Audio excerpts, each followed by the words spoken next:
Kita di penghujung bulan Zulhijjah, maka kita masuk dalam bulan yang disebut Allah Subhanahu wa taala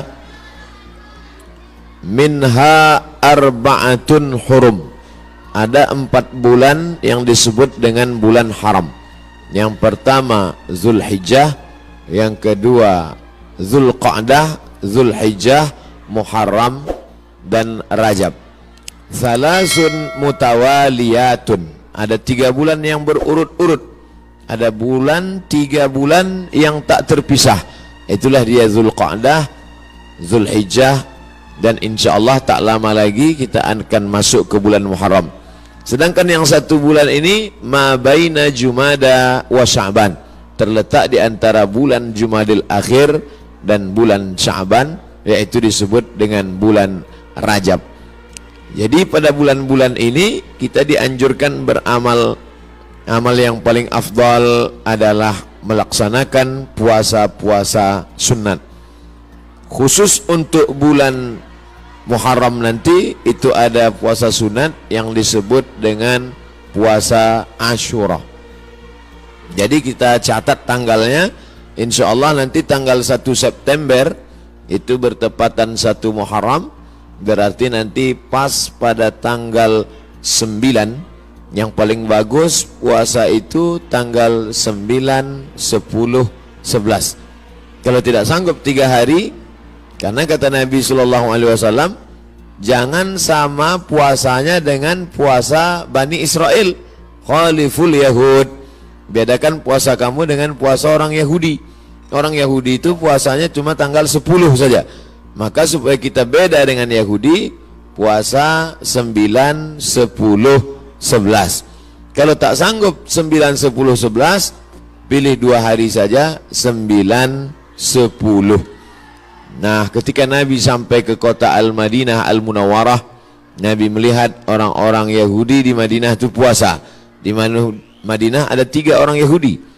Yahudi Bani Nadir, Yahudi Bani Quraizah, Yahudi Qainuqa. Mereka tak makan tak minum pada hari itu. Nabi bertanya, "Ma hadza?" Hari apa ini? Mereka menjawab, "Hadza yaumun salihun." Ini hari yang baik. Najjallahu fihi Musa wa aghraqa fihi Fir'aun. Hari ini Allah menyelamatkan Nabi Musa dan menggelamkan Fir'aun laknatullah alaih. Maka kemudian mereka bersyukur kepada Allah dengan melaksanakan puasa pada tanggal 10, karena Allah sudah menyelamatkan Musa alaihi salam dan menenggelamkan Fir'aun. Maka Nabi Muhammad SAW berkata, "Nahnu ahaqqu bi Musa minhum." Kami lebih berhak terhadap Nabi Musa daripada mereka. Maka Nabi pun melaksanakan, memerintahkan fa'amara bi siyamihi. Nabi memerintahkan puasa. Jadi tentang puasa Ashura ini tidak ada ikhtilaf antara ulama tentang disyariatkannya berdasarkan hadis-hadis yang sahih tuntunan Nabi Muhammad sallallahu alaihi wasallam. Oleh sebab itu kita yang berbadan sehat, khususnya bagi perempuan yang banyak punya hutang puasa kemarin, dengan berpuasa di Ashura 9, 10, 11, dia sudah bisa mengqadha, mengganti 3 hari puasa yang tinggal. Karena perempuan yang kemarin tinggal puasanya di bulan Syawal, di bulan Muharram, di bulan Ramadan, itu bisa diganti bulan Syawal sebanyak 6 hari.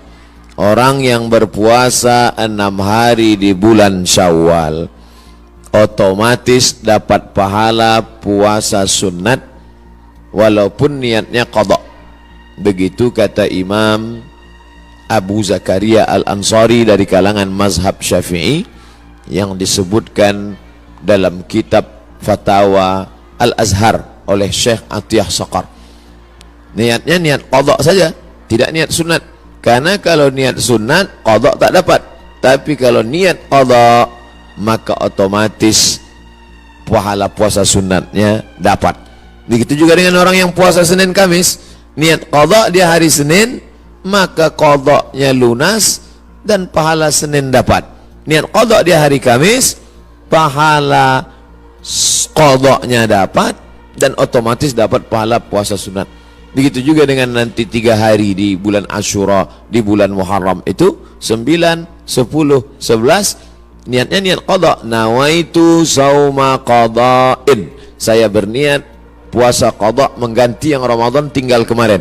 Apakah karena haid, maaf cakap, atau karena menyusukan anak, atau karena mengandung anak, atau karena baru melahirkan karena nifas, maka mesti diganti. Cara yang paling efektif adalah sekali dayung 2-3 pulau terlampaui.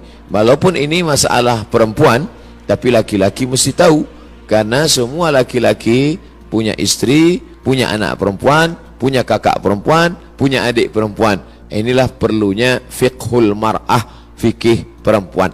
Dengan melaksanakan puasa, badan sehat.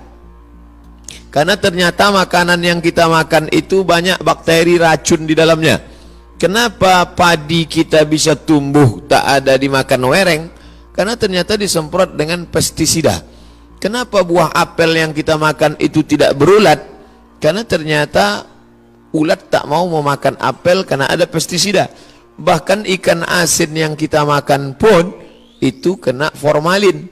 Makanya tak dikerubungi lalat. Lalat pun tak mau. Kita aja yang mau makan ikan asin tuh. Oleh sebab itu orang yang pandai ditengoknya mana ikan asin yang tak dikerubungi lalat tak dia beli. Walaupun nampaknya segar. Begitu juga dengan ikan. Dulu kita tahu ikan cuma di es saja. Sekarang ikan disiram, direndam pakai formalin. Akhirnya kita memakan racun. Maka muncullah ada kanker darah, kanker tulang, kanker cancer kata orang barat. Tak ada obatnya sampai sekarang. Ternyata penyakit-penyakit ini bisa hilang dengan menerapkan namanya terapi fasting. Fasting artinya menahan makan. Orang barat tak tahu puasa. Mereka tetap makan buah, makan ringan, minum air putih, tapi mereka tak makan dari pagi sampai siang sampai malam. Ternyata kalau kita tidak makan, maka badan kita memakan diri kita sendiri. Itulah racun-racun hilang di dalam badan kalau orang menerapkan terapi fasting tak makan ini selama 8 hari dalam sebulan. Subhanallah, Masya Allah. Ini belum lahir Nabi, belum lahir lagi orang yang menemukan penyakit ini, sudah diajarkan oleh Nabi Muhammad SAW. 8 hari tak makan dalam sebulan, Senin Kamis, Senin Kamis, Senin Kamis, dan Senin Kamis. Maka siapa yang melaksanakan puasa Senin Kamis, tapi yang lebih bagus lagi adalah lebih banyak daripada Senin Kamis. Karena kalau Senin Kamis cuma 8 saja, tapi yang lebih banyak daripada itu adalah 15 hari. Ahabbus saum ilallah saumi Daud. Puasa yang paling disukai Allah adalah puasa Nabi Daud alaihi salam. Yasumu yauman, puasa hari ini, makan besok. Puasa hari ini, makan besok. Adapun saya menyampaikan tentang puasa ini karena kebetulan kita di hari baik, bulan baik. Bukan berarti saya sedang puasa, tidak.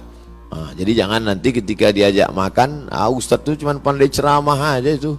Buktinya dia makan juga. Ini pun ceramah ini tak terlalu lama, karena tadi saya dapat kabar cepat sikit, kepiting ini udah mau lari gitu. Bapak Ibu yang dimuliakan Allah Subhanahu wa taala, oleh sebab itu nampaknya di masa akan datang tak bisa lagi kita ceramah dalam masjid, mesti dibuatkan pentas karena jamaah mengamuk-ngamuk. Ini kalau dipeturutkan betanggalan pintu-pintu masjid ini nanti lama-lama. Saya beberapa tablik akbar nih saya minta supaya di dalam masjid, karena kalau di keramaian ini dibuat pentas, orang ramai, tak semuanya senang, banyak juga yang takut nengok orang banyak. Jadi saya minta ke panitia dalam masjid aja biar supaya tenang, lebih sejuk. Rupanya masyarakat tak bisa dibendung. Inilah buktinya, tengok melimpah ruah. Kasihan, di masa akan datang nanti panjang umur, sehat badan, kita buat di stadion lapangan sepak bola. Untuk hari ini sabar-sabarkan aja dulu. Jadi yang di luar menengok, tengok aja lah layar TV itu sama macam menonton TV One hari biasa. Nanti saya sampaikan, selesaikan dulu pesan-pesan ini. Setelah itu nanti saya jawab beberapa pertanyaan. Setelah itu kami pun akan langsung menuju airport, karena saya akan berangkat pulang. Ini tausiah yang terakhir. Mudah-mudahan tausiah yang terakhir ini yang terbaik insyaallah. Jadi intinya pulang nanti Bapak Ibu sekalian, bapak-bapak sampaikan pesan ke istrinya supaya mengganti puasa. Nanti kalau ada yang bertanya apa isi ceramah Ustaz Somad tadi, supaya kau ganti puasa. Karena suami disuruh Allah, ya ayyuhalladzina amanu, wahai para suami, qu anfusakum, jaga dirimu, wa ahlikum, istrimu, anakmu, naro, jaga dari api neraka, yaitu dengan melaksanakan puasa. Ibu-ibu, perempuan-perempuan banyak tahan makan, tahan minum. Apa nama programnya? Diet. Dia mau diet, kurus. Diet, tahan makan, tahan minum. Tapi orang diet tak dapat pahala. Tapi kalau orang puasa, dua-duanya dapat.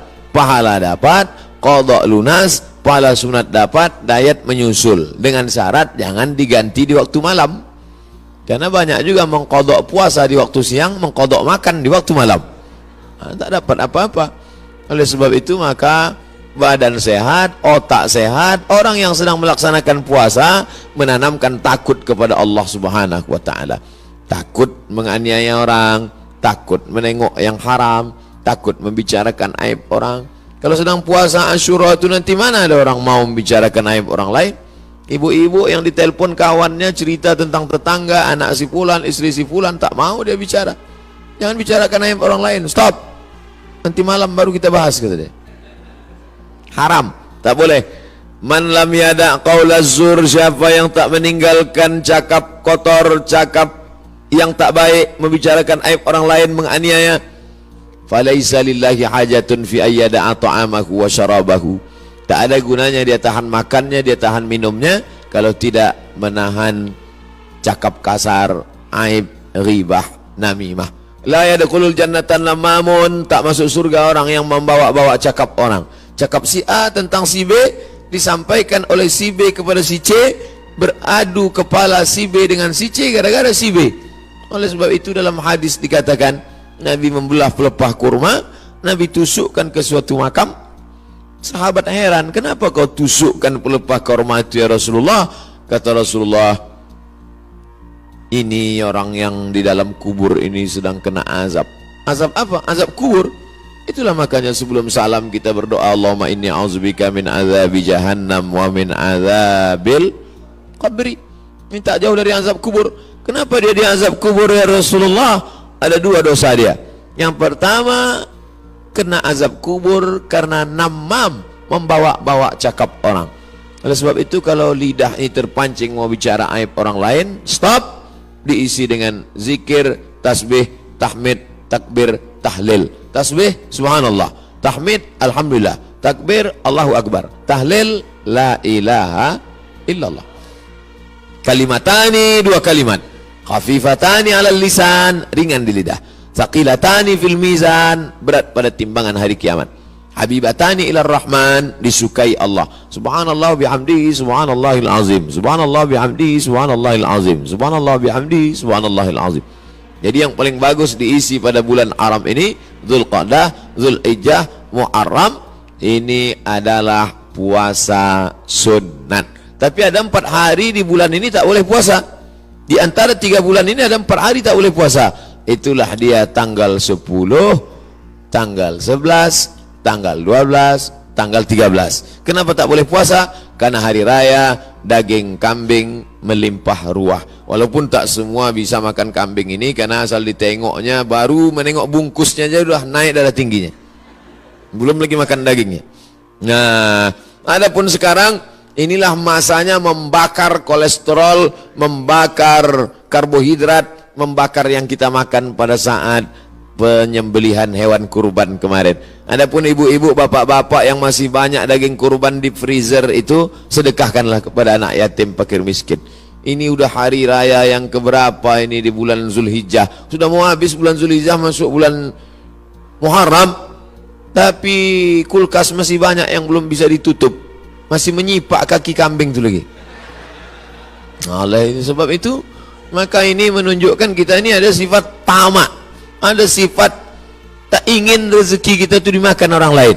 Padahal puncak keimanan adalah la yu'minu ahadukum, kamu tak beriman hatta yuhibba li akhihi, sampai kau sayang kepada saudaramu ma yuhibbu li nafsihi, sama macam sayang pada diri sendiri.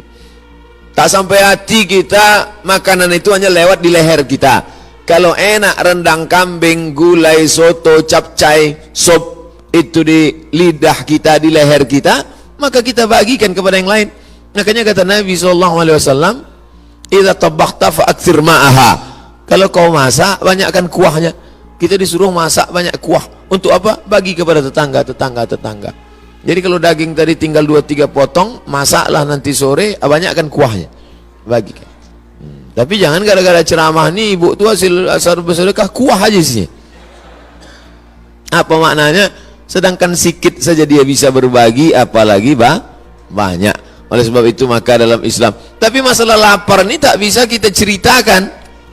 Lapar bukan teori, tak bisa diceritakan. Lapar menurut bahasa, lapar menurut istilah, lapar menurut etimologi, lapar menurut terminologi. Lapar mesti dirasakan. Setelah kita rasakan lapar itu, maka muncullah rasa berbagi. Lapar Ramadan sudah lupa, udah agak lama. Ramadan, Syawal, Zulqa'dah, Zulhijjah, 5 bulan setelah itu datang kita disuruh mengingat lapar lagi. Itulah dia lapar 3 hari, tanggal 9, tanggal 10, tanggal 11. Ngaji jangan cuma pengajian aja.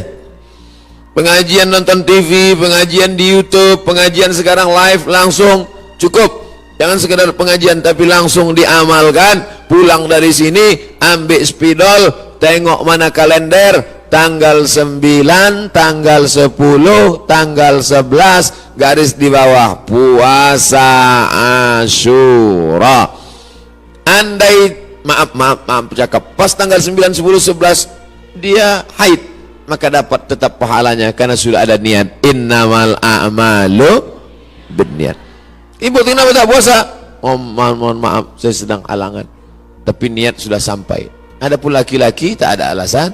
Oh, kenapa tak puasa? Aku niat aja sudah sampai. Anda tetap laksanakan.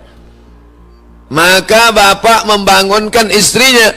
Rahimallahu mar'an, Allah merahmati laki-laki yang membangunkan ahli bait keluarganya supaya mengingatkan dia puasa besok. Bu, omak si Pulan, besok puasa, ganti puasa qadha kau yang tinggal Ramadan kemarin. Begitulah beruntungnya kalau punya suami solehah. Kalau punya suami